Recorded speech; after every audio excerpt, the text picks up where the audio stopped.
Ya baik, terima kasih Bunda Ranti dan seluruh teman-teman ANP yang hadir di studio serta yang bergabung melalui Zoom ataupun menyaksikan melalui YouTube. Bismillahirrahmanirrahim. Assalamualaikum warahmatullahi wabarakatuh. Alhamdulillahirabbil alamin. Alhamdulillahilladzi arsala rasulahu bil huda wa dinil haqq liyuzhirahu 'ala dini kullihi wa kafa billahi syahida. Asyhadu an la ilaha illallah wa asyhadu anna Muhammadar Rasulullah. Allahumma sholli ala sayyidina Muhammadin sallallahu alaihi wasallam wa ala alihi wa ashabihi ajma'in, amma ba'd. Alhamdulillah, segala puji dan syukur kita panjatkan kepada Allah Subhanahu wa taala. Mudah-mudahan kita semua yang bersama malam ini senantiasa dalam rahmat dan kasih sayang Allah Subhanahu wa taala. Tentu kita berharap semoga taklim kita menjadi wasilah Allah hapuskan dosa-dosa kita. Amin. Taklim kita jadi wasilah Allah angkat derajat kehidupan kita.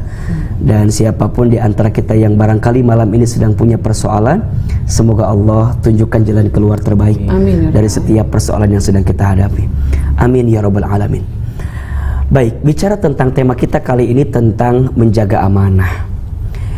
Setiap kita itu adalah pemimpin, dan setiap pemimpin akan diminta pertanggungjawabannya dari apa yang dia pimpin. Berarti kalau kita bicara tentang amanah, sebenarnya saat kita hidup di muka bumi ini, kita sudah mengemban amanah dari Tuhan yang Maha Kuasa, dari Allah Subhanahu wa taala. Kenapa Allah kemudian memilih kita sebagai makhluk yang bernama manusia? Karena manusia itu adalah makhluk di antara pilihan Allah yang siap mengemban amanah itu gitu. Maka sebenarnya kalau kita bicara amanah, semua kita ketika dilahirkan ke muka bumi sudah mengemban amanah itu. Amanah menjadi makhluknya Allah Subhanahu wa taala. Nah, oleh karena itu sikap amanah sangat penting. Sangat penting. Kenapa sangat penting? Karena ternyata pandainya kita menjaga amanah bisa menunjukkan bagaimana keimanan kita. Benarnya kita menjaga amanah bisa memastikan bagaimana akhlak kita. Dan pandainya kita menjaga amanah bisa mengantarkan kita ke surganya Allah Subhanahu wa taala. Jadi kalau kita lihat dari tiga tadi, saat kita menjaga amanah berarti meyakinkan tentang iman kita kepada Allah. Yang kedua, saat kita menjaga amanah berarti membuktikan akhlak kita di hadapan Allah. Dan yang ketiga, dengan menjaga amanah ternyata bisa mengantarkan kita ke dalam surga. Berarti kalau kita buat kalimat sebaliknya, kalau ada orang yang diberikan amanah tapi dia tidak mampu menjaganya, maka mohon maaf, kata Nabi yang pertama, tidak sempurna iman seseorang ketika dia diberikan amanah sedangkan dia khianat dengan amanah yang diberikan itu. Jadi konsekuensinya itu cukup besar gitu. Jadi kalau kita menerima amanah dan kita tidak bisa menjaga amanah dengan baik, la imanalah, kata Nabi, tidak sempurna imannya. Ketika seseorang diberikan amanah tapi dia khianat dengan amanah itu. Yang kedua, ketika kita tidak bisa menjaga amanah, nauzubillah, kata Nabi masuk kategori orang yang munafik. Ada tiga ciri orang munafik sebagaimana kita tahu kan. Apa di antara tiga itu? Yang pertama, ketika dia bicara berbohong. Ketika dia berjanji ingkar. Yang ketiga, ketika dia diberikan amanah dia khianat. Dialah orang munafik. Orang munafik itu bahkan digambarkan dalam Al-Quran menempati api neraka yang paling bawah, fidarkil asfal. Coba bayangin, keraknya api neraka itu diisi oleh orang yang munafik. Dan salah satu munafik itu terlihat daripada akhlak. Ketika bicara dia berbohong, ketika janji dia ingkar, ketika diberikan amanah dia khianat. Maka wajar kalau ada orang yang, mohon maaf ya, tidak mampu menjaga amanah, maka hilanglah kepercayaan orang. Kalau orang udah ngasih amanah kepada dia dan ketika dia khianat, ya sudah sudah hilanglah kepercayaan orang sama dia gitu. Karena ya ibaratnya Bunda Ranti, teman-teman, kita kasih amanah kepada seseorang tapi kemudian dia khianat, tentu kita nggak akan kasih lagi percaya sama dia, jerah sama dia. Dan itu menggambarkan akhlak yang buruk. dan seterusnya. Ternyata ketidakbaikan kita dalam menjaga amanah itu bisa menjauhkan kita dari surga. So, pentingnya menjaga amanah. Bahkan Allah dalam Al-Quran, coba dibuka ya, surat Al-Mu'minun ayat 23 surat Al-Mu'minun surat ke-23 ayat 8 ya sampai 11 deh ya. Al-Mu'minun itu surat berapa? Surat ke-23 ayat 8 sampai 11 gitu. Ini Allah menggambarkan tentang pahala orang yang bisa menjaga amanah. A'udzubillahi minasyaitonirrajim. Bismillahirrahmanirrahim. Walladzina hum li amanatihim wa ahdihim ra'un. Dan sungguh beruntung orang yang memelihara amanah dan janjinya. Walladzina hum ala sholawatihim yuhafizun. Serta orang yang memelihara salatnya. Jadi kalau ada bahasa persamaan, ternyata orang yang bisa menjaga amanah disandingkan dengan orang yang menjaga sholat. Jadi kalau bahasa gampangnya, kalau orang sholatnya benar, biasanya dia bisa menjaga amanah dengan baik. Tapi kalau ada orang yang sholat, Ustadz, tapi dia tidak bisa menjaga amanah dengan baik, coba dipertanyakan itu. Barangkali sholatnya tidak berpengaruh pada akhlak sehari-harinya. Karena harusnya ketika dia sholat dan menjaga sholatnya, maka dia pun juga menjaga amal dalam kehidupannya. Maka apa yang Allah janjikan untuk mereka? Ulaika humul warisun. Mereka adalah orang-orang yang akan mewarisi. Coba bayangin. Apa? Alladzina yarithunal firdausa hum fiha khalidun. Allah akan mewariskan kepadanya surga Firdaus. Masya Allah. Masya Allah. Hum fiha khalidun, dan mereka kekal di dalamnya. Ini memang kalau kita bicara ayat sebelumnya ada beberapa ciri-cirinya. Tapi di antara ciri-ciri orang yang akan diberikan warisan oleh Allah berupa surga Firdaus, siapa? Orang yang bisa menjaga amanah. Makanya menjaga amanah itu susah apa mudah? Susah. Karena pahalanya surga. Kalau ringan pahalanya kipas angin. Betul tidak? Betul. Kulkas satu pintu, ya. Iya kan? Apalagi kira-kira? Power bank. Ya. Voucher kan? Ya. Karena berat, karena susah, maka mohon maaf, pahalanya surga. Nah, Imam Al-Ghazali itu pernah menuliskan ada 6 nasihat kehidupan yang kalau kita pahami akan membuat hidup kita bahagia. Coba teman-teman nggak bahagia hidupnya? Mau ya? Karena Ustaz lihat ini wajahnya hampir sama semua ini. Kelihatan wajah banyak masalah kelihatannya ya. Jadi harus disampaikan ini. Ada 6 nasihat Bunda dan teman-teman. Kata Imam Ghazali, jika kita menjaga atau memahami 6 nasihat ini, kita akan bahagia. Insyaallah. Apa di antaranya? Pertama, kata Imam Ghazali, sesuatu yang paling dekat dalam hidup kita. Apa kira-kira? Yang paling dekat, sangat dekat. Apa teman-teman? Apa? Tahu gak? Oke. Apa? Orang tua, terus? Nikmat terus. Coba. Yang dekat banget. Kesenangan. Oke. Yang paling dekat dengan kita kematian. Astagfirullahaladzim. Sangat dekat. Bahkan jaraknya itu per detak per detik. Iya, nggak ada yang tahu Ustaz. Ternyata yang paling dekat bukan pasangan kita, bukan orang tua kita, bukan pekerjaan kita. Yang paling dekat itu adalah kematian. Karena itu pasti ya Pak? Itu pasti. Makanya banyak orang yang sekarang itu mikir sesuatu yang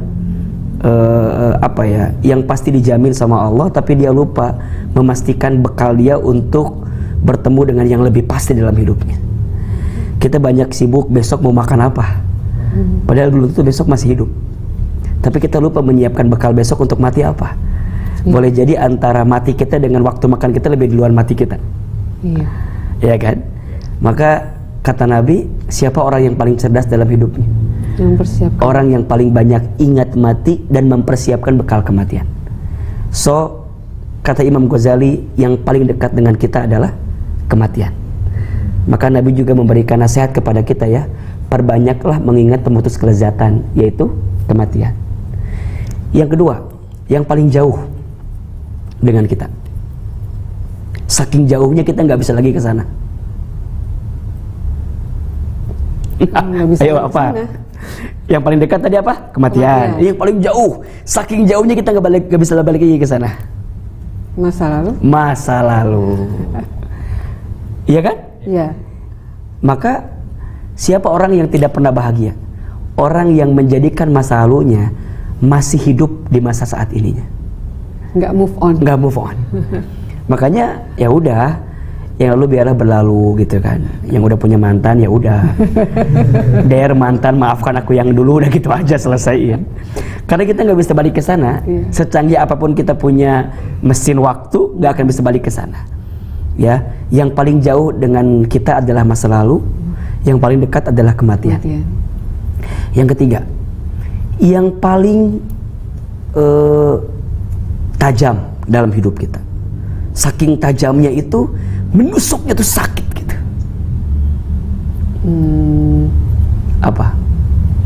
Oke, lisan. Peluru, peluru, ya, pistol ada pelurunya. Mungkin hanya bisa nembak 1 atau 2 kepala gitu. Tapi lisan kalau udah menghujam hati seseorang, bisa menusuk ribuan kepala. Bener nggak? Makanya membekas. Makanya kata para ulama, salamatul insan fi hifdil lisan. Selamatnya manusia itu tergantung menjaga lisannya. Makin baik dia menjaga lisan, maka makin selamat hidupnya.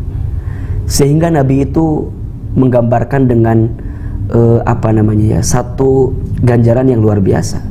Man kana yu'minu billahi wal yaumil akhir falyakul khairan aw liyasmut.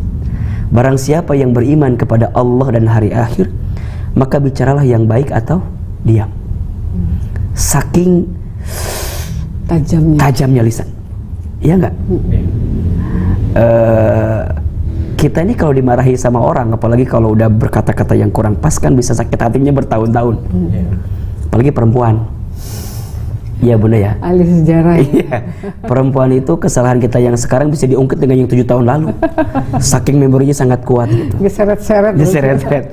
Makanya kalau bicara ya, perempuan itu kan ya dia senang bicara, tapi dia juga kadang-kadang mudah sakit hati dengan pembicaraan yang dilontarkan kepadanya. Makanya kalau sama perempuan lebih baik diam aja. Ya, 3 yang disukai oleh perempuan. Apa tuh Pak? An pertama pujian, an kedua perhatian, an ketiga transferan ya. Itu yang paling penting. Jadi kalau sama perempuan jangan debat, jangan diskusi panjang. Yang penting 3 tadi lancar ya. Pujian, perhatian, transferan. Insya Allah aman. Amin. Ulangi, yang paling dekat apa? Kematian. Yang paling jauh masa lalu. Yang paling tajam lisan. Yang paling besar. Saking besarnya kadang kita nggak bisa nahan gitu. Keinginan. Oke. Bahasa agamanya apa? Yang paling enak didengar. Niat. Oke. Nafsu. Oh, nafsu. Yang paling besar apa? Nafsu. Semua kita punya nafsu. Bener gak? Nafsu itu nggak bisa dihilangkan, tapi bisa dikendalikan. Makanya nafsu ada 3. Ada nafsul mutmainnah yang mengantarkan pada kebaikan. Ini teman-teman ikut ngaji karena punya nafsu. Nafsunya apa? Ya nafsu keinginan buat belajar gitu. Nafsu buat jadi orang baik. Makanya kalau ngaji itu nafsunya mutmainnah. Ada yang kedua namanya nafsul lawamah, naik turun.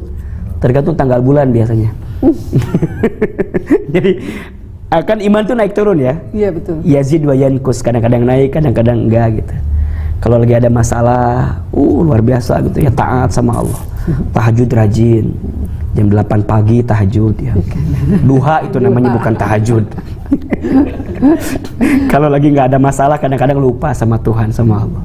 Nah itu nafsul lawamah, atau sesuatu yang mengarahkan pada kondisi keinginan kita, tergantung mood kita lah gitu.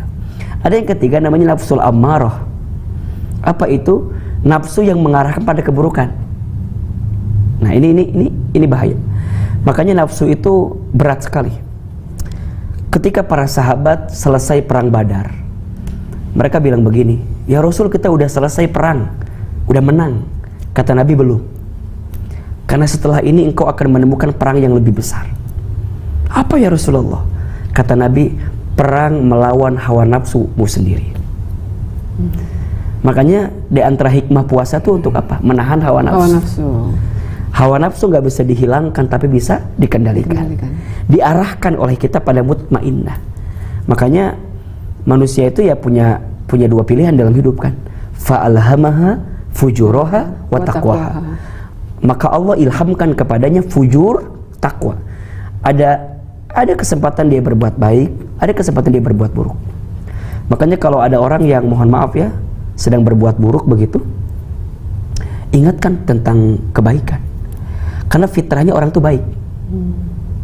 Kalau ada orang yang berbuat maksiat, berarti dia belum merasakan nikmatnya taat gitu.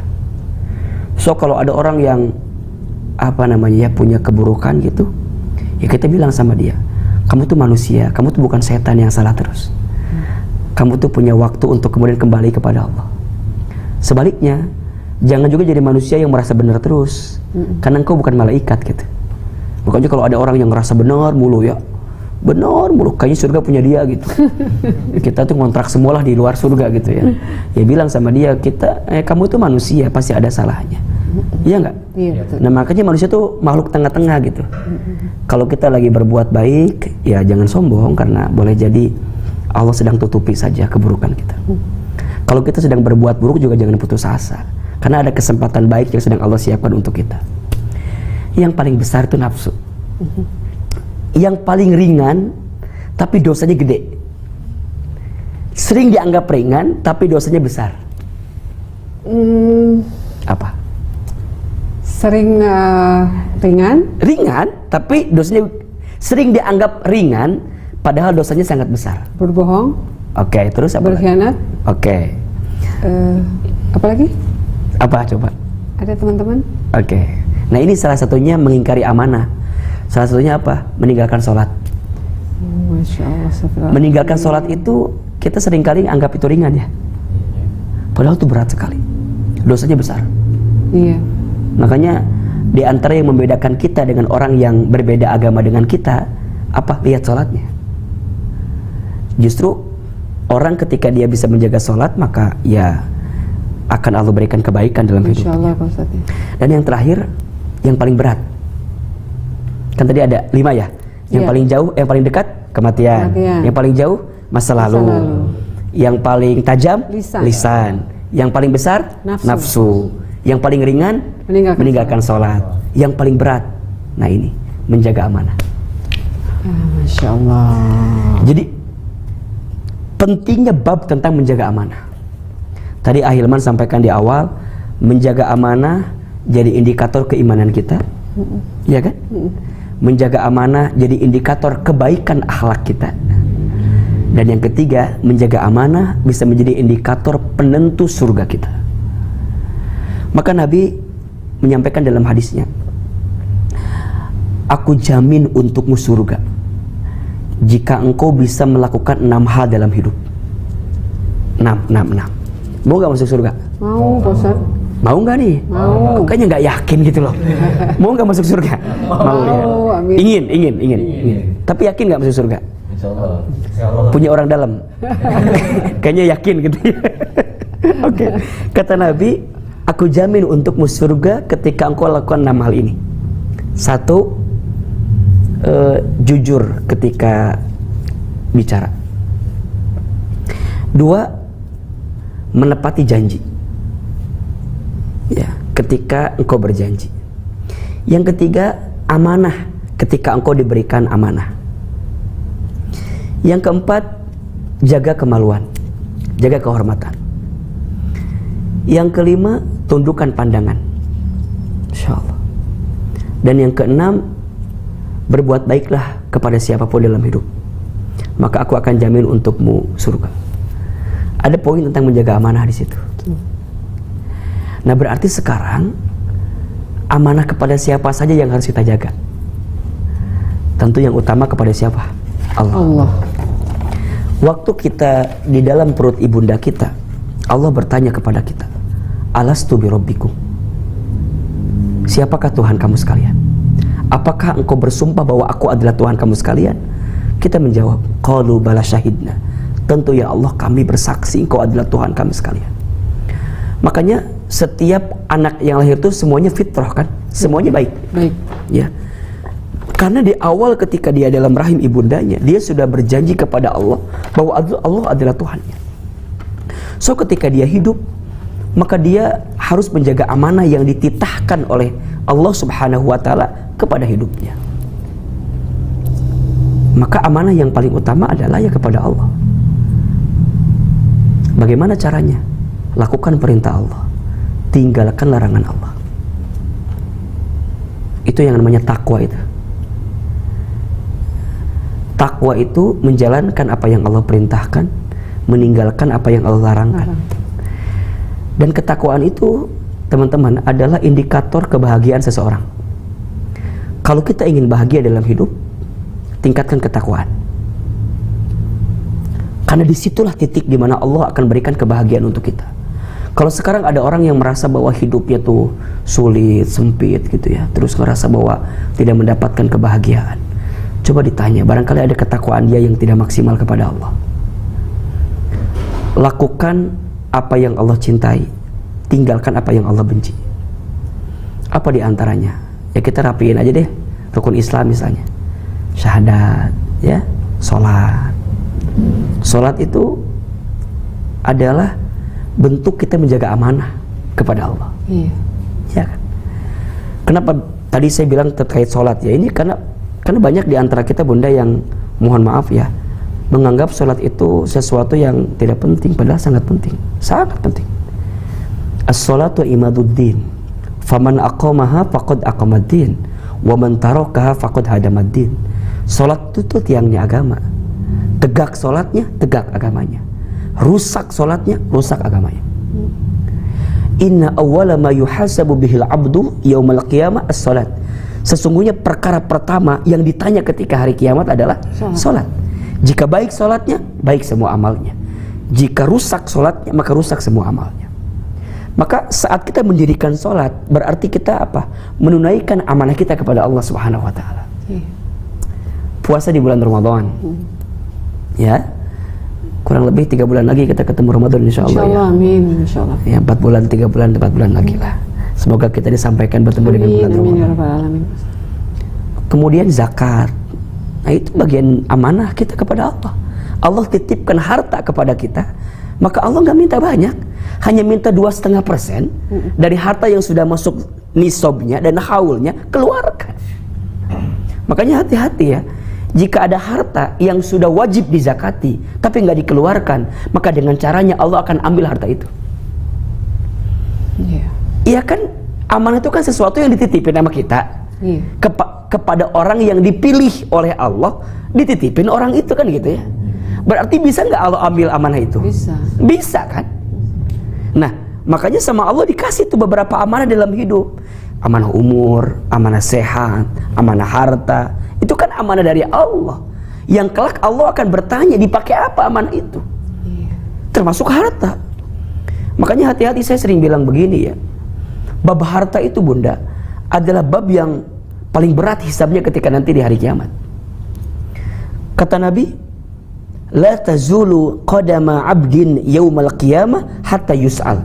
Tidak akan bergeser kaki seorang hamba ketika nanti hari kiamat sebelum dia ditanya 4 pertanyaan atau beberapa pertanyaan. Pertanyaan pertama, an umrihi fi ma'afnah. Umurnya dihabiskan untuk apa? Ini kita akan ditanya nih, umur kita dipakai buat apa nih? Nah itu apa kira-kira jawaban kita sama Allah? Coba, umurnya lebih banyak dipakai taat apa maksiat? Lebih banyak dipakai buat bikin pahala apa bikin dosa? Bingung kan jawabannya kan? Nah itu ditanya tuh. Yang kedua, Allah akan bertanya, wa an ilmihi fima fa'ala. Ilmunya diamalkan untuk apa? Kita di TK, SD, SMP, S1, S2 ya, S3 dikasih ilmu, diamalin buat apa gitu? Apakah ilmu itu menjadikan kita bisa makin taat ke Allah atau malah makin membangkang ke Allah? Makanya mohon maaf ya, sekarang tuh kita nggak sedikit kita punya orang pinter, banyak. Tapi orang benar susah. Iya Pak Ustaz. Iya nggak? Betul betul. Makanya jangan hanya sekedar jadi pintar, tapi jadi benar. Karena orang pintar belum tentu benar.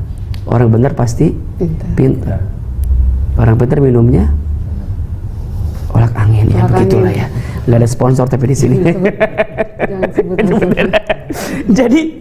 Jadi ya ilmu akan ditanya sama Allah. Diamalkan untuk apa? Yang ketiga, wa an jismihi fi ma'ablah. Tubuh digunakan untuk apa? Jadi ini kan yang nyiptain Allah semua kan? Ya enggak? Coba sekarang saya mau tanya, mata tugasnya apa? Fungsi mata buat apa? Melihat, Melihat. Telinga? mendengar. Mendengar. Oke. Mulai hari ini ganti jawabannya. Mata itu fungsinya melihat yang baik-baik. Mau ditambah ya. Iya dong. Mendengar yang baik. Mendengar yang baik-baik. Bicara yang baik-baik. Kalau mata cuma melihat, mohon maaf, binatang melihat nggak? Melihat. Terus bedanya mata kita dengan mata mereka apa? Maka bagi orang beriman ketika ditanya fungsi mata apa? Melihat yang baik-baik. Makanya anak saya, Bunda, kan masih ada yang 5 tahun, 8 tahun ditanya fungsi mata buat apa? Melihat yang baik-baik. Masya Allah. Ini pelajaran kecil tapi jelek ya. Iya. Nah, karena tahu ini akan ditanya, ini amanah semua gitu. Itu amanah dari Allah buat kita. Sampai yang terakhir, Allah bertanya wa an malihi, tentang hartanya. Ini yang menarik, Bunda. Umur satu pertanyaan, ilmu satu pertanyaan, fisik satu pertanyaan. Tapi ketika harta dua pertanyaan. Min aina iktasabah, dari mana harta yang kamu dapatkan? Dipergunakan. Wa fima anfaqah, dan dibelanjakan kemana harta itu? Sok, sekarang saya mau tanya. Kita ini lebih banyak gelisah dengan apa yang belum dimiliki atau gelisah dengan apa yang belum disyukuri? Yang pertama kayak Pak Ustaz. Saya ulangi pertanyaannya. Kira-kira di antara kita lebih banyak gelisah dengan apa yang belum dimiliki atau gelisah dengan apa yang belum disyukuri? Menurut saya mah, kita lebih banyak gelisah dengan apa yang belum dimiliki. Bener gak? Iya betul. Kita sibuk mikirin, kita pengen punya ini, kita pengen punya ini. Boleh sih, tapi kadang kita lupa banyak hal nikmat yang sudah Allah beri tapi belum kita syukuri. Gak usah jauh-jauh lah, udah nanti aja saya tanya ya. Punten ya, jujur ya, jangan sakit hati ya. Bunda punya hijab, punya jilbab di rumah, kerudung lah, Iya. banyak lah pasti. Oke. Alhamdulillah. Yang dipakai menurut Ustadz mah nggak lebih dari 10. Bolak-balik itu aja yang dipakai teh. Ya nggak?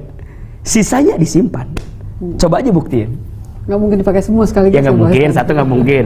Yang kedua, kalaupun bolak-balik, pasti yang dipakai itu 10 itu aja. Betul betul. Bisa jadi. Yang biru ini, yang merah ini, yang kuning ini, yang hijau. Udah itu aja. Lebih banyak yang nggak kepake. Lebih banyak yang disimpan di lemari. Bahkan mohon maaf, ada nggak pakaian kita yang sudah kita miliki disimpan di lemari sudah 40 hari lebih kita nggak pakai? Ada.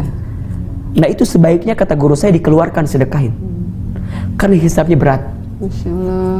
Astagfirullahaladzim ya Allah. Makanya Langsung bongkar lemari ya di sini. Iya. ya, makanya kita ini kan sibuk dengan apa yang belum Masuk dimiliki. Amanah juga ya Pak. Amanah dong. Jadi ini setiap kancing, setiap benang di baju kita itu amanah dari Allah. Maka yang pertama ketika ditanya amanah kepada siapa, ya kepada Allah yang paling berat. Iya. Karena pertanggungjawabannya bukan di sini tapi di sana. Tentu yang kedua adalah amanah kepada ya Rasulullah. Bagaimana kita mengakui sebagai umatnya kan? Apakah sudah meneladani setiap kebaikan dari beliau atau belum gitu? Jangan-jangan baginda Nabi hanya ada di lisan kita tapi nggak ada di hati kita. Jangan-jangan ada di lisan kita tapi nggak ada di dalam kehidupan kita sehari-hari. Itu amanah. Termasuk kepada manusia yang lain, anak kepada orang tuanya. Setiap orang tua pasti pengen punya anak yang soleh, ya nggak? Tuh. Sekarang pertanyaannya, kita sudah jadi anak yang soleh belum bagi orang tua kita? Itu juga amanah. Makanya bagi kita yang masih punya orang tua, muliakan orang tua kita, sayangi orang tua kita. Kalau udah nggak ada gimana Ustadz? Sering saya sampaikan, ada 3 atau ada 4 kebaikan seorang anak kepada orang tua yang sudah meninggal, yang akan membuat orang tua di alam kubur bahagia. Satu, doakan. Orang tua itu sangat menanti doa dari anaknya yang masih hidup. Yang kedua, jadilah anak yang soleh. Kalau dulu waktu masih ada orang tua, kita masih jadi anak yang salah gitu ya, maka saat sekarang kita sudah berpisah, jadilah anak yang soleh. Karena doa anak soleh itu sampai bagi orang tua kita. Yang ketiga, sambungkan silaturahmi dengan kerabat orang tua kita. Jadi kalau orang tua kita punya kerabat, punya sahabat, maka kita sebagai anaknya itu lanjutkan silaturahminya. Maka orang tua di alam kubur itu sangat senang dan bahagia dengan apa yang kita lakukan. Dan yang terakhir, sedekah atas nama orang tua kita. Nah, itu salah satu amanah gitu. Maka saat kita jadi anak, amanah kita ya jadilah anak yang baik kepada orang tua kita. Tumbuh dewasa kita menikah. Saya jadi suami, bunda jadi istri. Ada amanah? Ada. Amanahnya siapa? Itu istri saya, anak saya. Makanya menikah itu berat, amanah. Bener gak? Betul Pak Ustaz. Iya kan? Coba, ini apalagi suami ya. Kalau istri gak akan ditanya tentang suaminya, tapi kita akan ditanya tentang istri kita. Itu kita nggak akan ditanya perempuan. Perempuan nggak? Tentang suaminya? Iya. Ya enggak. Kalau bunda berbuat baik kepada suami, kalau bunda membimbing suami, ngajak suami, jadi kebaikan buat bunda itu. Tapi bukan jadi tanggung jawab. Makanya bagi kami seorang suami itu berat sekali tanggung jawabnya. Makanya please jangan nyusahin suami ya. Karena udah berat tantangannya. Ini kadang-kadang kita dituntut dengan banyak hal, padahal tuntutan lainnya kan gede banget, banyak banget. Walaupun tetap anak-anak juga, even anak-anak tetap ya, nanti ada ibu, posisi ibu kepada anak tentu akan diminta pertanggungjawaban. Tapi secara hubungan antara suami istri, suami bertanggung jawab kepada istrinya, istri tidak bertanggung jawab. Istri bertanggung jawab tentang kebaikannya kepada suami. Jadi bunda hanya akan ditanya waktu jadi istri taat enggak, waktu jadi istri patuh nggak sama suami. Berat nggak? Berat. Karena pahalanya surga. Ya kan, balik lagi kan. Kalau ringan kipas angin. Istri itu berat. Apalagi tugasnya kan. Ya, karena istri, amanah juga. Amanah juga. Makanya jadi istri itu berat katanya. Jam kerjanya dari terbit matahari sampai terbenam mata suami ya. Bagi suami berat. Makanya itu amanah. Jadi orang tua, wah Masya Allah. Iya, Masya Allah. Jadi orang tua tuh amanahnya luar biasa. Anak kita akan jadi seperti apa tergantung orang tuanya. Betul. Makanya orang tua itu ditugaskan sangat-sangat untuk membimbing anaknya agar terbebas dari siksa api neraka.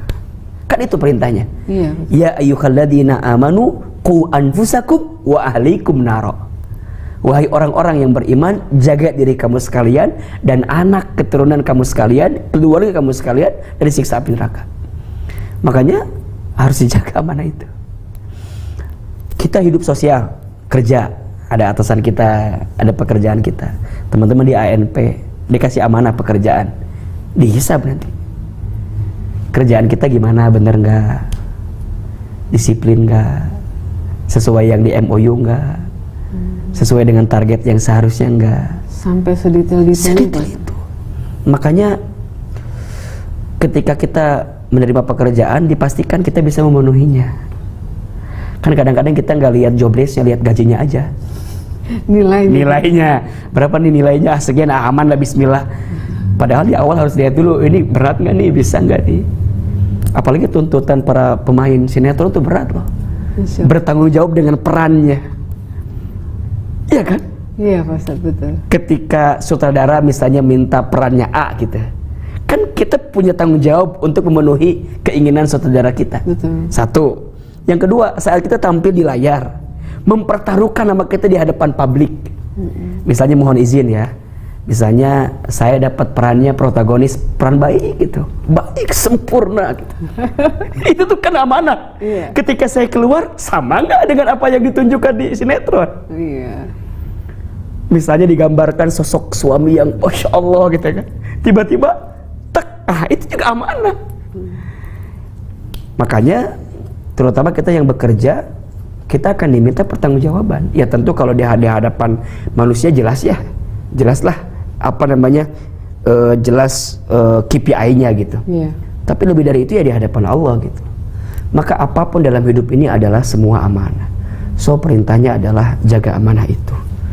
Karena apa yang dititipkan kepadamu kelak akan diminta pertanggungjawabannya. Hakikatnya tidak ada yang kita miliki. Kita hanya dititipi. Coba apa yang kita miliki? Enggak ada. Hanya amal yang kita lakukan saja. Iya. Hanya itu milik kita ya. Hanya itu yang milik kita. Amal. Itu ya. Makanya waktu kita mati, yang akan ikut cuman amal kan. Semuanya ditinggal tuh. Harta, keluarga, pangkat, jabatan, terus popularitas itu kan ditinggal gitu. Yang akan ikut ke dalam apa? Amal kita. Makanya tidak ada yang kita miliki, yang ada hanyalah dititipi. So, selagi masih dikasih amanah, jaga baik-baik. Sebelum nanti diambil oleh yang punya amanah itu. Dan semuanya tentu yang mengendalikan adalah Allah Subhanahu wa taala. Kan mohon izin teman-teman, kerja di sebuah perusahaan, kan yang membolak-balikan hati yang punya perusahaan itu Allah juga. Iya. Bisa aja kan bagi Allah dibolakin hatinya, dicabut pekerjaannya, ngaruh ke kita kan bisa aja. Makanya jaga amanahmu kepada Allah, maka Allah akan jaga hidupmu. Masya Allah. Banyak orang yang sibuk dengan urusan dunia tapi dia lupa dengan yang punya dunia, yaitu Allah Subhanahu wa taala. Barangkali itu Bunda Ranti di awal perbincangan kita, semoga menggugah dan bisa menyemangati kita untuk menjaga aman dengan baik. Amin, amin ya rabbal alamin. Jadi Masya Allah ya, apa yang kita dengarkan dari Pak Ustadz ini sebenarnya mungkin kita sudah pernah mendengarkan sebelumnya. Terus rasanya kan kayak bukan hal yang gimana gitu ya. Tapi begitu diulang lagi, diingatkan kembali, kita tuh jadi iya ya gitu. Kok kita bisa sampai alpa gitu, kok kita bisa sampai ngerasa ini tuh bukan hal yang terlalu penting gitu. Padahal itu pokok sekali dalam hidup kita. Betul. Karena semua apapun yang Allah berikan kepada kita adalah amanah.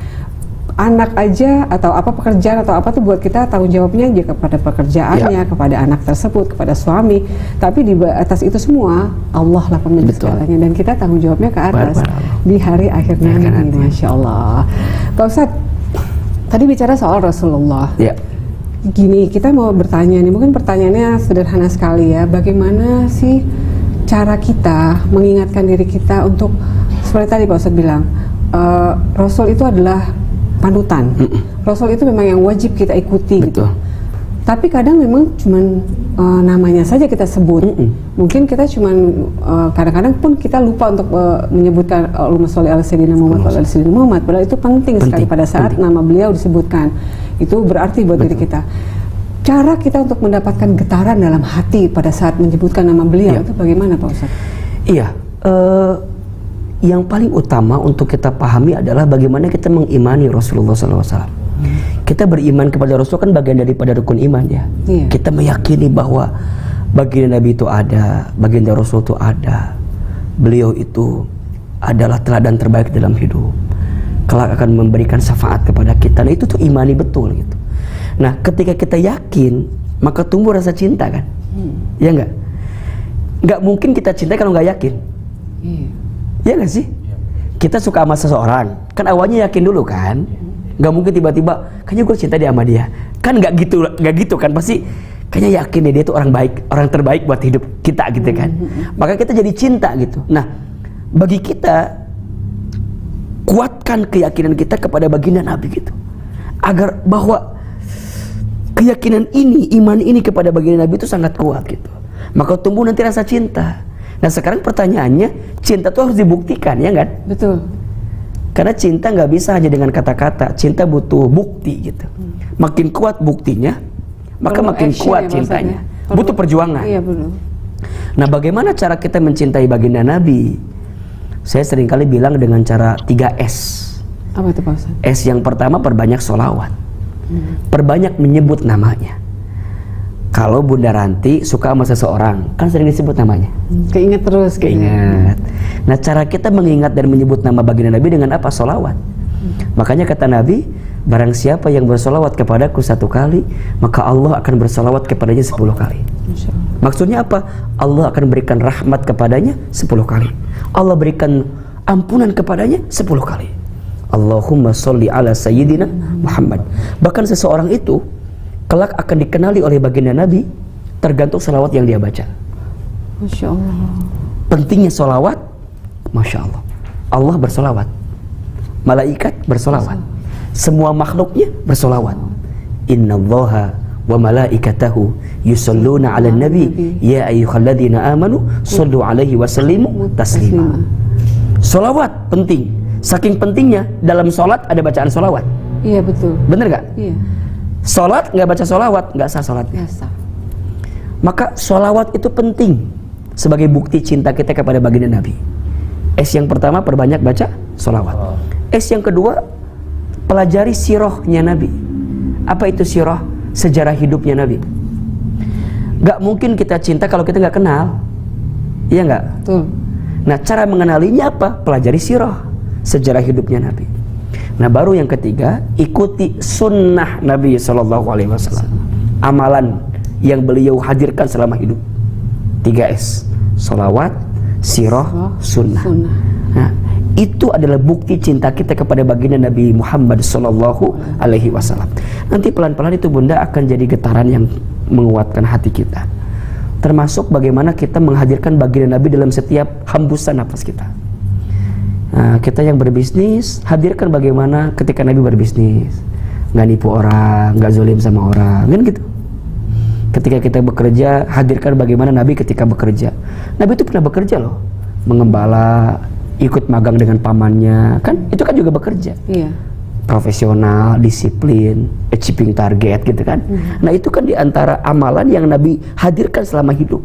Berarti baginda Nabi Muhammad itu jangan hanya sekedar ada di masjid, jangan hanya sekedar ada di musola, jangan hanya dibaca ketika maulid, tapi harus dihadirkan dalam setiap aspek kehidupan kita. Di market, saat marketing, saat manajemen, itu ada semua. Dan itu ada teladan terbaik daripada baginda Muhammad SAW. Masya Allah, Masya Allah, Masya Allah. Jadi kalau memang kita yakin kalau Rasul itu adalah sebagai penolong kita nanti pada saat hari akhir, ya 3S itu kita pertajam Pak Ustadz. Apa tadi? Salawat, sirah kita pelajari, lalu sunnahnya kita laksanakan. Betul. Masya Allah. Mudah-mudahan jadi ini ya paduan buat kita semua ya. Amin, amin, amin, amin, amin. Kita mulai coba pertanyaan. Boleh. Pertanyaan ini udah ada pertanyaan. Ini ada yang mau nanya langsung, kelihatannya dari suami saya. Silakan. Boleh dibuka mic-nya. Jadi sekali lagi teman-teman, tolong diingat ya untuk kita selalu mulai rajin salawat, lalu kemudian rutin untuk mencoba mempelajari sirah dari Rasul supaya kita tahu sejarahnya, supaya kita tahu ceritanya. Betul. Lalu kemudian jangan berhenti di situ, lakukan apa yang Rasul sudah lakukan. Betul, betul. Baik, kita mulai pertanyaan, silakan. Apa sudah bisa dibuka? Ya. Assalamualaikum warahmatullahi wabarakatuh. Waalaikumsalam warahmatullahi wabarakatuh. Pak Ustadz, menarik ini terkait dengan amanah. Saya akan bertanya mengenai kehidupan seorang karyawan ya. Bukan berarti saya, tapi ini bukan berarti saya. Ketika seseorang menjabat sesuatu, kapan apapun lah jabatannya, seringkali orang bilangnya begini, selamat atas jabatan barunya, semoga amanah. Kira-kira gitu ya. Nah, tapi kalau kita bicara amanah, dalam mengerjakan tugas barunya itu, kadang ya ada sesuatu yang memang bertentangan dengan hati nurani kita. Dalam artian yang tadi ya, mungkin aduh kalau saya ngejalanin ini salah ini. Tetapi dilemanya ketika kita tidak mengikuti arus, belum tentu kita akan di situ terus. Nah, sementara kan kita perlu, ya siapa sih yang nggak senang dengan jabatan baru, kita bisa membawa sesuatu yang lebih baik ke rumah buat anak istri. Nah, tetapi kalau kita tidak ngikutin arus, ya mungkin sering ya begitu ya, kalau tidak ngikutin arus, ntar lu nggak selamat lu, kata gitu loh. Nah, bingung juga. Nah, ini dilematis, sebenarnya kan kita juga perlu uang untuk itu. Kira-kira seperti itu Ustadz. Hatur nuhun, hatur nuhun. Masya Allah. Terima kasih pertanyaannya, A. Silakan. Serius sekali kayaknya, Pak. Ini benar nih pertanyaannya nih, benar ya. Iya, ketika kita diberikan amanah, saya teringat ucapannya Khalifah Umar bin Khattab. Ketika beliau menjadi seorang khalifah, ketika diangkat menjadi seorang khalifah, kalimat yang beliau keluarkan pertama kali apa? Inna lillahi wa inna ilaihi raji'un. Sesungguhnya semua milik Allah dan akan kembali kepada Allah. Ini menunjukkan bahwa beratnya menjaga amanah. Kan kalau di antara kita mah banyak orang yang ngejar amanah ya, ngejar jabatan. Kalau para salafus soleh itu menghindari jabatan karena beratnya pertanggungjawaban itu gitu. Jadi ini juga nasihat untuk para pemimpin ya. Pemimpin adil itu pahalanya luar biasa. Kelak dia akan mendapatkan naungan di hari kiamat ketika tidak ada yang mendapatkan naungan bagi yang lain. Jadi yang pertama, imamun adil, pemimpin yang adil. Tapi di sisi lain mohon maaf, jika pemimpin itu tidak baik, maka dia akan mempertanggungjawabkan semua orang yang dia pimpinnya. Jadi privilege-nya, semangatnya bagi pemimpin adalah jadilah pemimpin yang adil agar kemudian dia mendapatkan naungan kebaikan dari Allah Subhanahu wa taala. Nah, sekarang konteksnya yang tadi ditanyakan oleh Mas Kris. Satu sisi dia diberikan amanah oleh perusahaan untuk mengerjakan sesuatu di perusahaan tersebut. Tapi sisi lain ada kebijakan yang enggak sesuai hati. Ya, dan boleh jadi ditimang-timang itu adalah salah. Maka kembali kepada poin pertama. Ada amanah yang paling tinggi dalam hidup kita. Apa? Ketundukan, kepatuhan kita kepada Allah Subhanahu wa taala. Berarti sekuat tenaga, sekuat ikhtiar kita, sekuat usaha kita on the track, di jalan yang kita yakini bahwa ini sesuai dengan kemauan Allah Subhanahu wa taala. Ya kalau kita ngejar dunia enggak ada habisnya. Betul. Iya enggak? Berarti gimana? Ya kalaupun kita membenci peraturan dunia itu, maka hadirkan komunikasi yang baik dan diawali dengan menghadap kepada Allah, minta kepada Allah, ya Allah, tunjukkan jalan terbaik untuk hamba agar bisa menjembatani kegamangan dan kegalauan yang hamba hadapi, ya Allah gitu. Jadi ngadap dulu sama yang punya perusahaan sesungguhnya ya kan.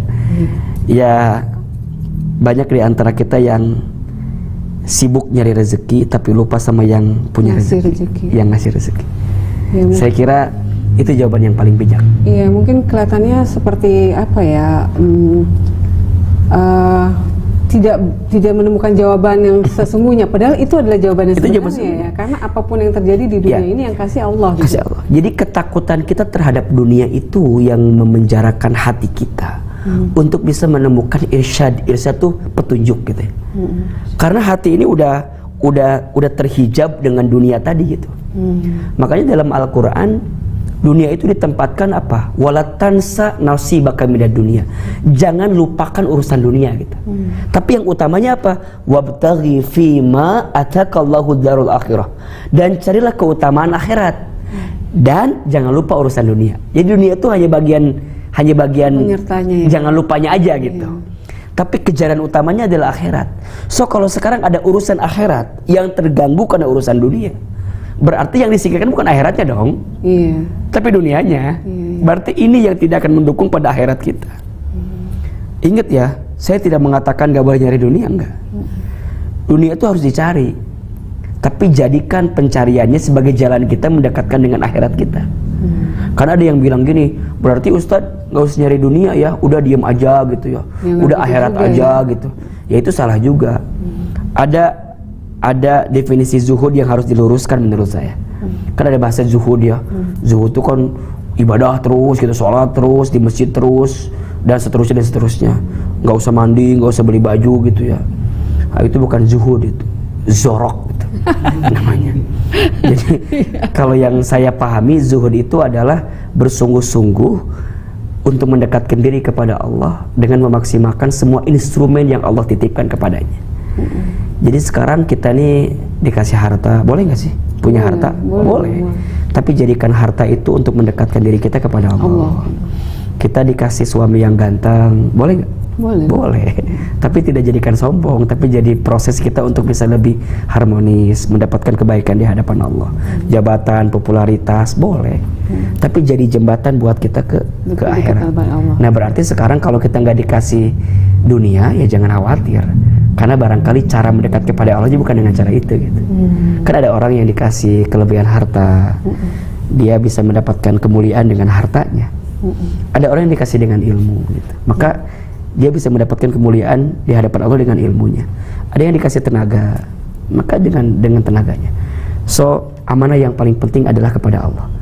Jika sekarang ada urusan amanah dunia yang ternyata mengalihkan amanah kita kepada Allah, berarti ada amanah Kurang dunia yang baik, harus ya.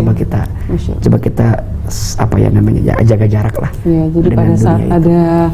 ada kesulitan, keraguan, itu mungkin tanda supaya kita lebih dekat lagi sama Allah Betul. ya. Jadi yuk tanyanya sama Allah Ya, ya tentang Allah. hati kita bagaimana. Apalagi kalau kita udah yakin jelas bahwa ini nggak benar Ustadz misalnya gitu ya. Oh, udah yakin nggak benar, udah jelas, ya udah jangan pernah takut gitu. Insya Allah. Jangan takut untuk apa ya, meninggalkan sesuatu yang tidak baik. Karena Allah akan menggantikan dengan yang lebih baik. Amin. Nah, ini kalimatnya nih. Ya. Maka dalam kalimat hijrah itu kan, barang siapa yang berhijrah karena Allah dan Rasulnya, maka Allah akan gantikan dengan sesuatu yang lebih baik. So, jangan takut kehilangan sesuatu karena Allah.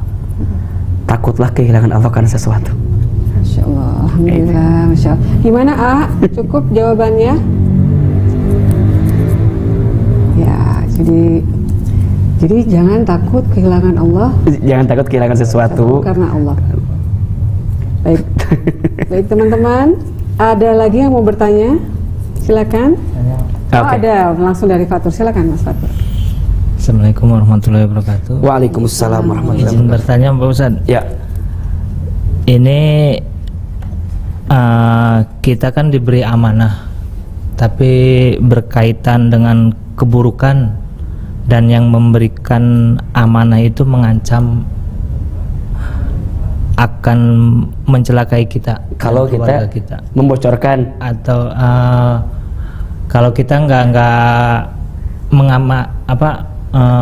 Menjaga amanah itu. amanah itu, apakah kita berdosa ataupun tidak gitu? iya, Hampir sama ya tadi ya? iya, kira-kira. kita dikasih amanah sama orang, tapi tentang keburukan. Itu amanah bukan? Intinya itu dulu ya? Iya. Versi menjaga amanah itu tentu amanah yang baik, bukan amanah yang buruk.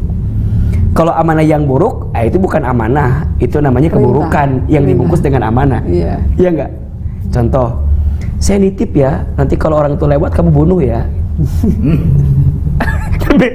Ini dia minta nih, tapi perintahnya bukan sesuatu yang baik gitu.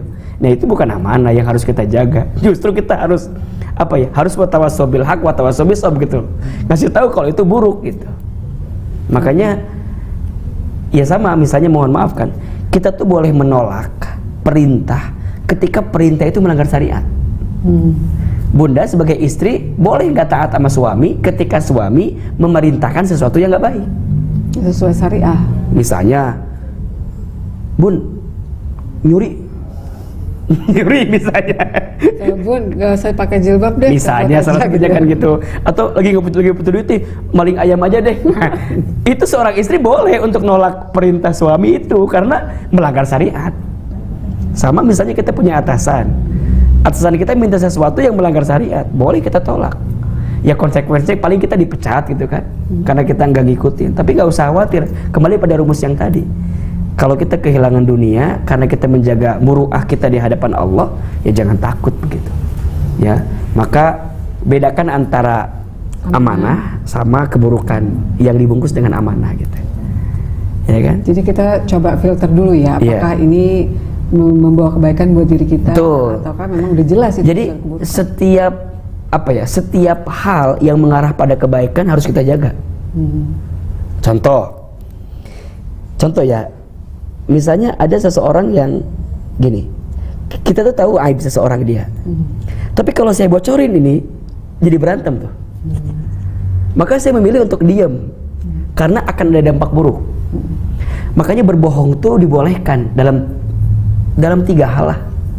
Yang pertama, berbohong untuk mendamaikan seseorang. Iya. Boleh. Misalnya nih, Bunda Ranti lagi berantem sama siapa namanya? Awan.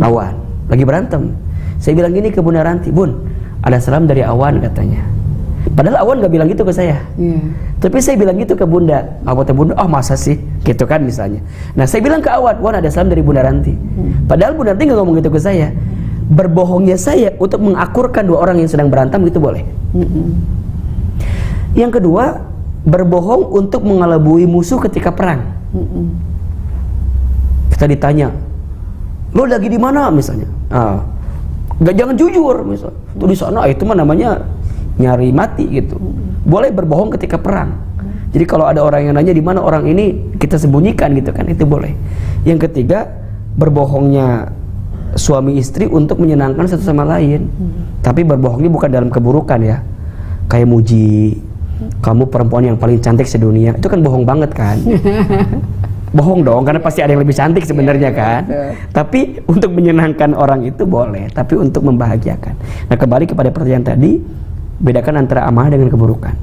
Ya, amanah itu fokus pada kebaikan yang kita jaga, sehingga kita akan diminta pertanggungjawabannya daripada amanah tersebut. Iya, mungkin abis itu caranya kali, bagaimana cara menolak ya, disampaikan sama atasan tersebut ya, dengan sopan ya. Iya, di ini aja, dikasih DM atau di WA aja. Kalau nggak bisa bicara mah berat kan.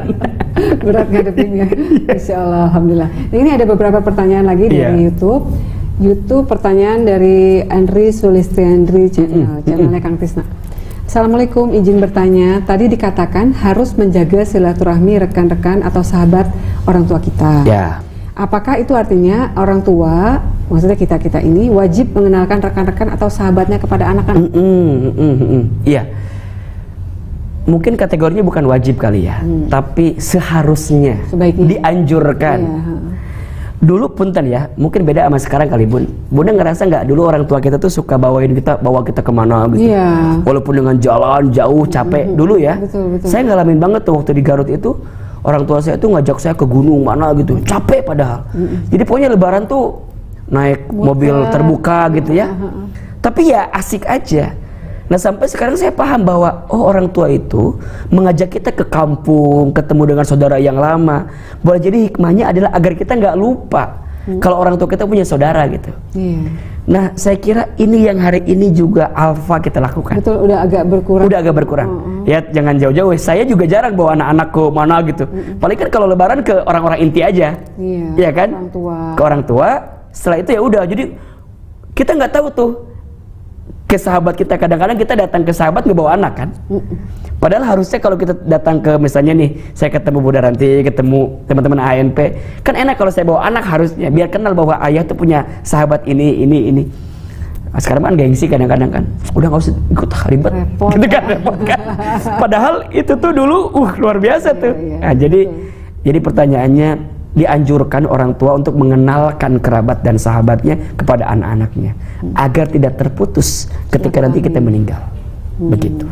Terima kasih Pak Ustadz. Seperti itu Kang Tisna. Jadi boleh ya anak-anak mulai dibawa ke lokasi ya Kang Tisna. Ya mulai, benar itu benar.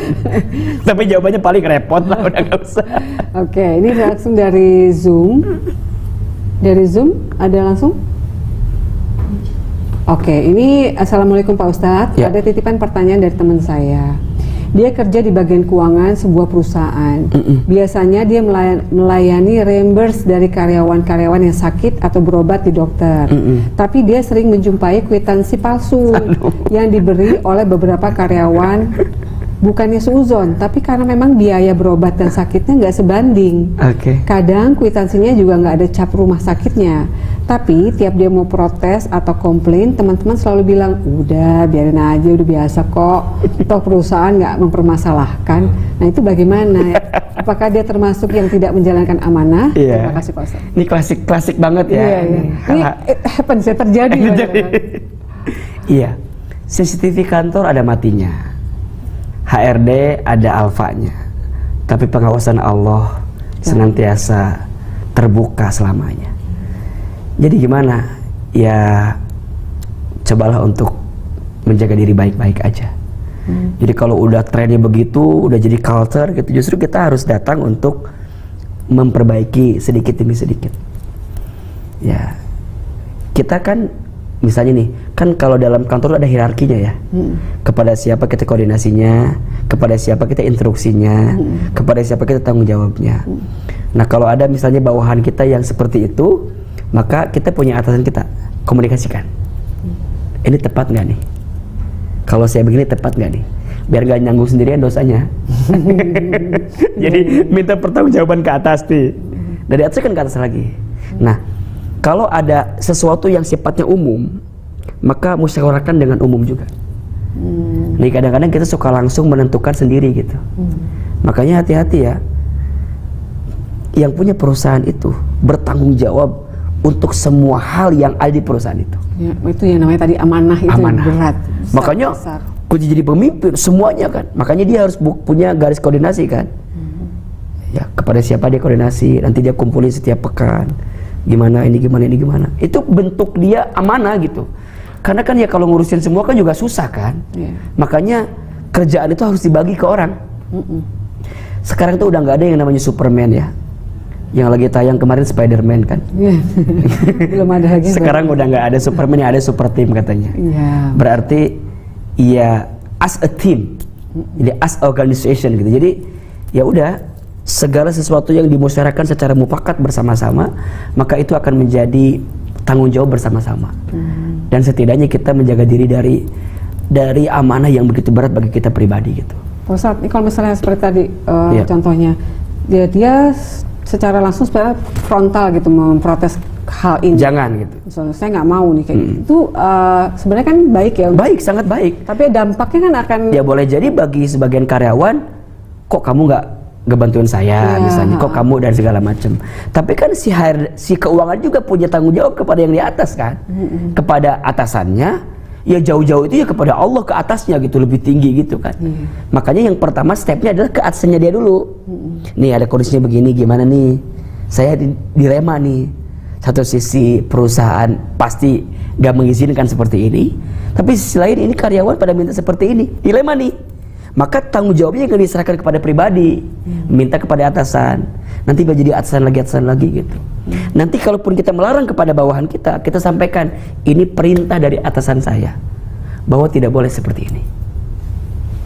Masya Allah. Nih kadang-kadang kita itu suka memutuskan perkara yang umum dengan kepentingan pribadi. Nah, itu yang berat. Makanya kalau kepentingan yang sifatnya umum dikembalikan kepada musyawarah yang umum gitu, agar tanggung jawabnya menjadi tanggung jawab semua gitu. Gitu. Jadi seperti itu, mudah-mudahan bisa menjadi solusi ya. Dan ini ada lagi pertanyaan dari YouTube dari Ade Ayu Story. Assalamualaikum, semoga Ustaz sehat walafiat. Amin amin ya rabbal alamin. Dan selalu dalam lindungan Allah Subhanahu wa taala. Amin. Ada pertanyaan titipan, semuanya suka nitip-nitip. Ini amanah juga. Amanah. Apa yang suami istri lakukan jika pasangannya belum mandiri dan bergantung kepada orang lain? Maksudnya? Apa yang suami atau istri lakukan jika pasangannya belum mandiri dan bergantung pada orang lain? Artinya mungkin nggak amanah kali pasangannya ya? Oh, maksudnya? Masih bergantung pada orang lain. Ngikutin apa kata orang lain gitu. Bergantung pada orang lain. Iya, kata orang lain. Kamu tuh harus kayak gini. Dia ngikutin gitu apa yang. Iya, jadi dia. Iya, kalau yang disampaikan orang lain itu baik, ya kenapa enggak gitu? Jadi tidak semua yang orang lain katakan tuh harus kita tolak mentah-mentah kan. Kalau ada masukan dan itu baik, kenapa enggak kita ikuti gitu. Tetapi memang sebaiknya jika sudah berumah tangga kan tentu kita punya punya privacy lah ya, punya privilege yang kemudian bisa mengantarkan, punya privilege untuk mengantarkan jawaban yang lebih pas gitu Bun. Iya, jadi mungkin lebih ngikutin orang tua gitu kali ya seperti. Iya, kalau itu baik nggak masalah. Gini ya, dalam berhubungan tuh jangan ego gitu. Kita tuh suka gini, kamu harus ikutin aku gitu. Ya aku tuh dalam konteks apa gitu. Kalau yang diikutin akunya tapi nggak baik, ya buat apa gitu. Berarti apa? Kalau kita ingin diikuti, pantaskan diri kita untuk bisa diikuti oleh orang lain itu. Contoh, saya jadi suami, ingin saya ditaati sama istri saya. Berarti gimana cara pertama? Pantaskan diri saya untuk menjadi seorang suami yang baik sehingga layak untuk ditaati oleh istri saya. Iya. Iya nggak Bun? Betul. Berarti PR-nya bukan di orang, bukan nuntut orang berbuat ke kita, tapi kita udah pantas belum ditaati sama orang itu. Cuman kalau misalnya si yang bersangkutan merasa pantas, padahal dia sebenarnya nggak pantas, itu gimana Pak Ustadz? Iya, buktikan. Contoh misalnya tadi, seorang istri dengan suami. Coba Bunda, kalau Bunda jadi istri, Bunda akan taat kepada suami yang seperti apa? yang akhlak baik, Akhlak baik. Yang dekat sama Allah. Ya, oke. Berarti kepantasan itu yang tadi Bunda sebutkan, ya harus ada di diri suami. Kriterianya ya maksudnya. Betul. Makanya tanya dulu begini, kamu tuh akan taat ke aku ketika aku kapan gitu? Ketika aku seperti apa gitu? Nah, ya syukur-syukur nggak usah ditanya lah ya. Dia udah ngerti sendiri lah bahwa suami yang seperti apa yang akan wajib ditaati itu. Maka sama dengan istri. Istri pengen disayang. Pantaskan kita nih layak nggak disayang oleh suami kita. Jadi istri yang seperti apa gitu. Mohon maaf ya, kita nggak bisa merubah arus ombak yang datang. Kita hanya bisa mengajarkan tubuh kita berenang agar kita bisa mengarungi ombak yang deras itu. Masya Allah. Maksudnya apa? Kita nggak bisa merubah sikap orang ke kita. Betul. Yang bisa kita rubah apa? Iya. Sikap kita ke orang lain. Bener nggak? Betul. Suami istri itu bukan saing tapi saling kan. Iya. Jadi kita nggak bisa nuntut pasangan kita untuk mau sesuai maunya kita, enggak. Jangan tuntut pasanganmu agar mencintaimu, tapi tuntun pasanganmu agar mencintai Allah Subhanahu Wa Masya Taala. Allah. Itu Jadi, aja. kalau kita mau orang lain berubah, kita dulu yang berubah. maksudnya. Betul. Jangan tuntut tapi tuntun. Ya. Ini teman-teman ya, jangan tuntut Tapi tuntun. Masya Allah. Ada pertanyaan lain mungkin dari teman-teman? Saya boleh nanya? Boleh atuh. Jangan-jangan dia mau curhat. Assalamualaikum warahmatullahi wabarakatuh. Waalaikumsalam warahmatullahi Pak wabarakatuh. Ustadz, ini mengenai amanah yang paling tinggi, amanah kepada Allah tadi ya Pak Ustadz. Nah, ini sering kejadian sekali ini di masyarakat. Amanah mengajak sholat itu kayaknya agak susah tuh, ketimbang mengajak sholat. Amanah mengajak umat sholat itu di masjid, Aduh. apalagi sholat subuh Pak Ustadz. Tapi kalau misalkan besok sholat subuh, setelah ibadah subuh ada maulid, ramai Pak Ustadz. Nah ini bagaimana penilaiannya Pak Ustadz? Iya. Assalamualaikum warahmatullahi wabarakatuh. Waalaikumsalam warahmatullahi wabarakatuh. Betul. Salah satu amanah yang Allah perintahkan kepada kita adalah amanah berdakwah. Iya. Ini kan kategorinya berdakwah ya. Iya. Mengajak orang lain untuk menghadirkan kebaikan. Dakwah itu artinya tiga. Satu, menyampaikan. Dua, mengajak. Tiga, mempengaruhi. Maka saat kita berdakwah, ya hadirkan saja itu. Sampaikan, ajak, pengaruhi. Bukan merubah. Merubah tidaknya orang itu bukan kita tugasnya. Allah ya. Tapi siapa? Allah. Maka ya tugas kita apa? Berarti kan ngajak sholat subuh ya tentu dengan ajakan baik. Iya kan? Share yang baik-baik kepada dia agar bawa sholat subuh. Pengaruhi dia. Tapi masih nggak mau juga. Maka kita berlepas dari tanggung jawab itu. Yang penting udah ngajak. Sama suami bimbing istrinya. Tapi istrinya tuh mohon maaf ya, tetap aja kayak begitu. Selama dia sudah membimbing, walaupun istrinya nggak nurut sama dia, maka dia berlepas dari itu semua. Orang tua mendidik anaknya, tapi anaknya misalnya tidak sesuai dengan didikan orang tuanya, maka orang tua nanti akan berlepas tanggung jawabnya. Kenapa? Karena dia sudah mendidik, yang tidak mau adalah anaknya. Makanya bunda, kita nih yang jadi orang tua, jangan putus asa ngajak anak kita jadi baik, walaupun anak kita belum baik. Karena kalau kita udah mendidik, akan berlepas tanggung jawab kita. Karena kita udah selesaikan kewajiban kita. Kalaupun anaknya nggak turut, bukan tugas kita lagi. Nah banyak di antara kita yang suka selesai gitu bun. Kalau udah bimbing didik anak, tapi anaknya nggak mau, udahlah, dia udah susah. Jangan, terus aja. Sampai kapan? Sampai Allah mencabut usia kita.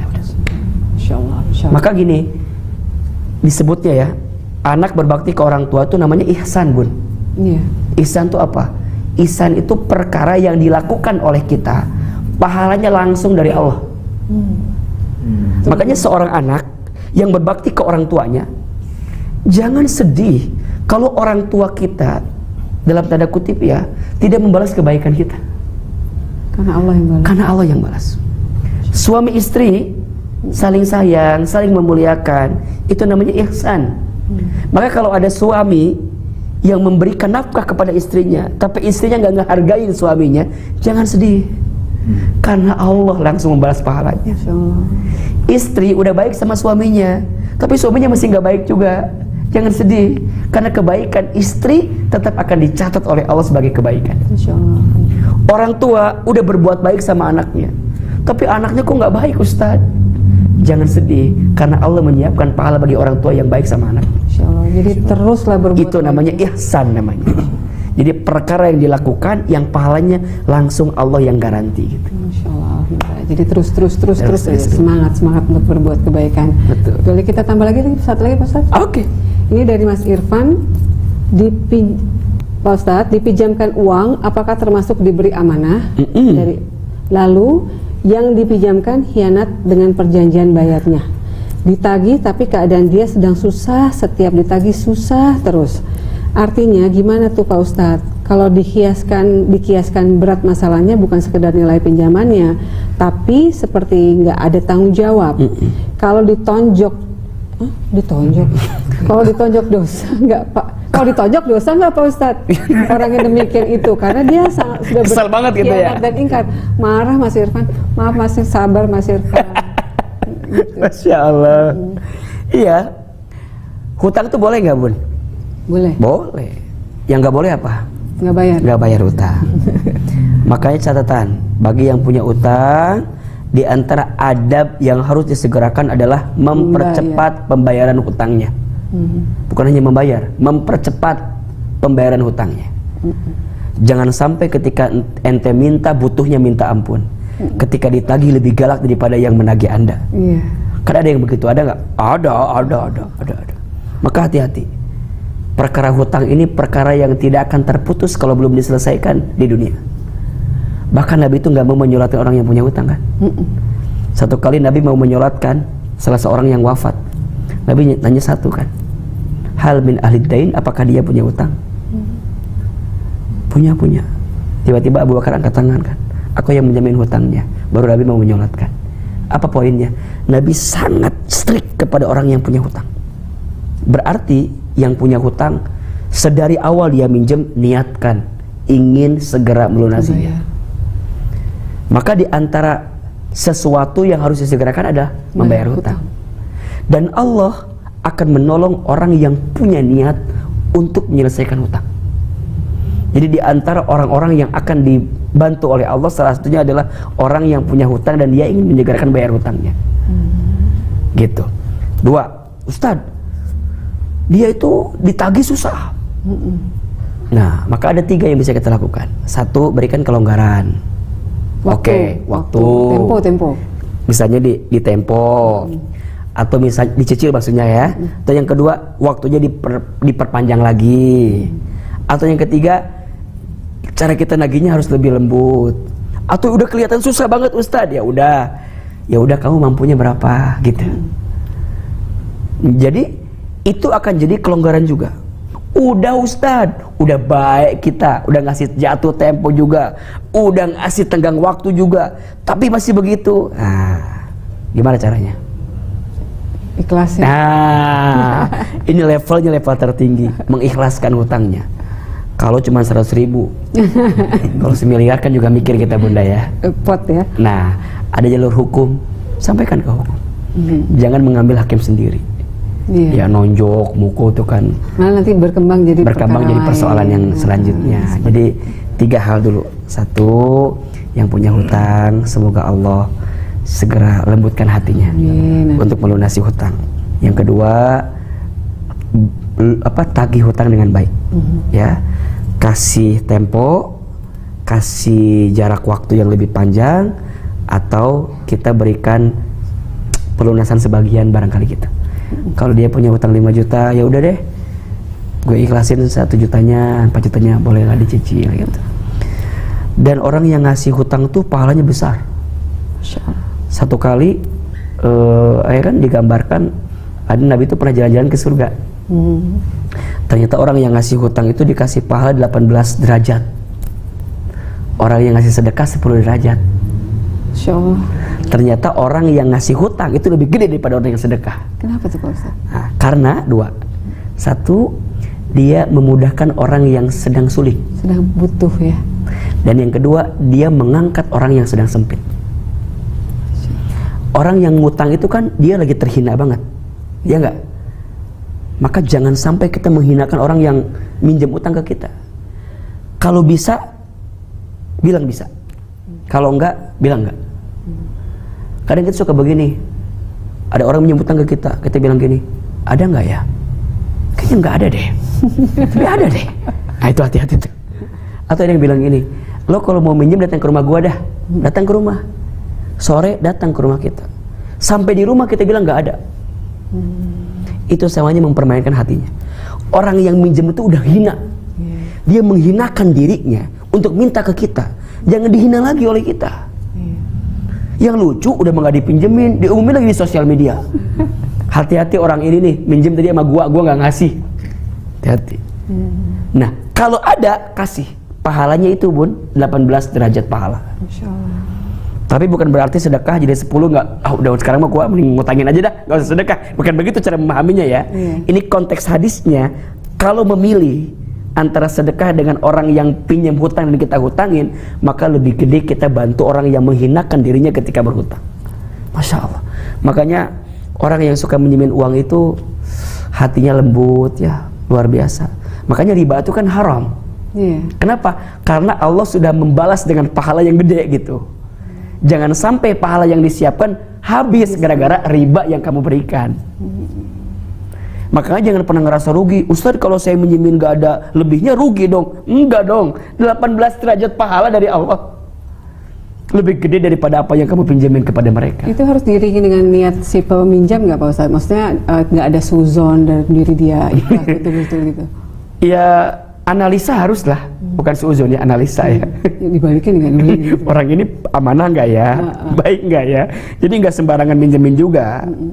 Ya tapi kalau kecuali uangnya kayak Bunda Ranti misalnya kan tidak terhitung. Amin, ya. Makasih doanya.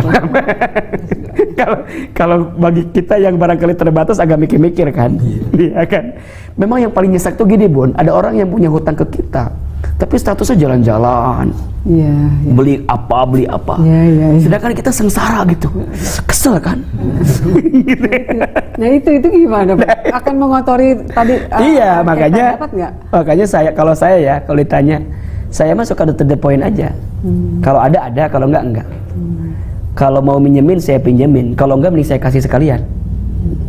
Misalnya ada teman kita, punya nggak pengalaman? Ada teman SMA misalnya, nggak pernah WA, tiba-tiba WA minjem duit. Ada nggak? Kesel banget kan, nggak pernah sehat, nggak pernah silaturahmi, tiba-tiba WA, bro apa kabar, sehat? Gue lagi butuh ini, kan bingung ya? Lo kemana aja? Kayaknya baru datang langsung minjem duit gitu. Tapi kita punya kenangan sama dia dulu gitu. Berapa minjemnya 1 juta? Ya udah sini rekeningnya, kita kasih 3.000 gitu. Gak usah minjem, kasih aja dah.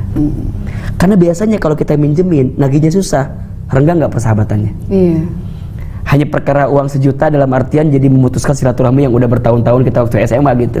Jadi kalau saya suka memilih gitu daripada mengotori hati gitu, udah deh dia butuh berapa, kita ada segini, udah kasih aja, niatin itu gitu. Insyaallah, alhamdulillah. Jadi tapi bukan berarti yang butuh langsung minjem ke Ustaz, jangan ya. Ini mah contoh aja, ya. Udah dengar sendiri ya. Beneran. Jadi bisa ngantri langsung. Gitu ya Mas Irfan ya. Jadi jangan ditonjok ya Mas, nanti malah jadi dosa. Padahal minjemin dapat pahala gitu. Iya benar. Itu. Baik Pak Ustadz, Masya Allah. Jadi balik ke soal amanah ini ternyata bukan sekedar urutan kata-kata. Sepertinya mudah diucapkan amanah. Dan kita suka bilang itu amanah atau jagalah amanah. Walaupun kita sebenarnya kadang lupa akan tanggung jawabnya yang begitu besar, khususnya kepada Allah Subhanahu Wa Taala. Jadi terima kasih banyak Pak Ustadz sudah mengingatkan. Tapi kita mau tutup taklim kita hari ini dengan kesimpulan dari Pak Ustadz dan juga doa untuk kita semua. Silakan. Iya, Masya Allah, Tabarakallah. Menjaga amanah adalah akhlak yang sangat baik. Ketika kita menjaga amanah, maka sempurnalah iman kita. Amin. Ketika kita menjaga amanah, maka sempurnalah akhlak kita. Dan saat kita menjaga amanah, maka Allah siapkan surga untuk kita. Amin. Dan sebaliknya, jika kita tidak bisa menjaga amanah, berarti ada iman yang tidak sempurna, ada akhlak yang tidak baik, bahkan boleh jadi menjauhkan kita dari surganya Allah Subhanahu Wa Taala. Mudah-mudahan Allah bimbing kita untuk bisa menjaga amanah dari semua yang Allah titipkan dalam hidup, dari semua yang dititipkan kepada kita. Semoga Allah terus membersamai kita dalam kebaikan. Amin. Mari kita angkat kedua telapak tangan. Silakan aminkan dalam hati masing-masing. Istighfar 3 kali. Astaghfirullahaladzim. Astaghfirullahaladzim. Astaghfirullahaladzim. Al-Fatihah. A'udzubillahi minasyaitonirrajim. Bismillah. Alhamdulillahirabbil alamin arrahmanir rahim maliki. Iyyaka na'budu wa iyyaka nasta'in. Ihdinas siratal mustaqim. Siratal ladzina an'amta 'alaihim ghairil dhalin. A'udzubillahi minasyaitonirrajim. Bismillahirrahmanirrahim. Alhamdulillahirabbil alamin. Allahumma shalli ala sayyidina Muhammadin wa ala alihi wa sahbihi ajmain. Allahumma la tada' lana fi maqamina hadha dhanban illa ghafartah wa la hamman illa farajtah wa la maridan illa syafaitah wa la aiban illa satartah wa la hajatan min hawaijid dunya wal akhirah illa qadaitaha wa yassartaha. Duhai Allah yang Maha Pengasih lagi Maha Penyayang, jika ada di antara kami yang banyak dosanya, ya Allah ampuni dosa-dosa kami. Jika ada di antara kami yang banyak kesalahannya, ampuni kesalahan kami. Jika ada di antara kami, ya Allah, yang buruk masa lalunya, maka ya Rabb, ampuni keburukan kami di masa lalu. Ya Allah, jangan pisahkan kebersamaan kami malam ini kecuali Engkau ampuni dosa-dosa kami. Ya Allah, berikan kepada kami kesempatan bertobat sebelum kami wafat. Perbaiki hidup kami sebelum kami kembali kepadamu ya Rabbal Alamin. Duhai Allah yang Maha menenangkan kami, jika ada yang sedang gelisah di antara kami, tenangkan hatinya. Jika ada yang punya masalah, angkat masalahnya. Jika ada yang sedang susah, tunjukkan jalan keluar terbaik dari kesusahannya. Jika ada yang sedang punya hutang, bantu kami melunasinya ya Allah. Jika ada yang sedang sakit, sembuhkan penyakitnya. Jika ada yang punya aib, tutupi aib-aibnya. Jika ada yang punya hajat, maka kabulkan hajatnya ya Rabbal Alamin. Duhai Allah, bimbing hidup kami akan makin baik. Berkahi sisa hidup kami, berkahi keluarga kami, berkahi rumah tangga kami, berkahi pekerjaan kami, berkahi ANP ya Allah. Berkahi semua karya yang sedang kami buat. Sinetron-sinetron kami, preman pensiun, tukang ojek pengkolan, Kampung Jakarta, semua proyek ANP yang sedang kami jalani ya Rabbal Alamin. Bimbing kami, temani kami, mudahkan semua urusan kami. Allahumma la sahla illa ma ja'altahu sahla wa anta taj'alul hazna idza syi'ta sahla. Ya Allah ya Rabbana, lancarkan semua niat baik kami, lancarkan semua harapan-harapan kebaikan kami. Ya Allah, bimbing kami agar senantiasa berkata jujur. Bimbing kami agar senantiasa menepati janji. Bimbing kami ya Allah agar bisa menjaga amanah yang Kau berikan kepada kami, yang Kau titipkan kepada kami. Rabbana atina fid dunya hasanah wa fil akhirati hasanah wa qina adzabannar. Ya Allah, kabulkan doa-doa kami, ijabah permintaan kami. Jika Engkau kumpulkan kami di dunia, kami mohon nanti Engkau kumpulkan kami di surgamu ya Rabbal Alamin. Rabbana atina fid dunya hasanah wa fil akhirati hasanah wa qina adzabannar. Subhana rabbika rabbil izzati amma yasifun, wassalamun alal mursalin, walhamdulillahi rabbil alamin.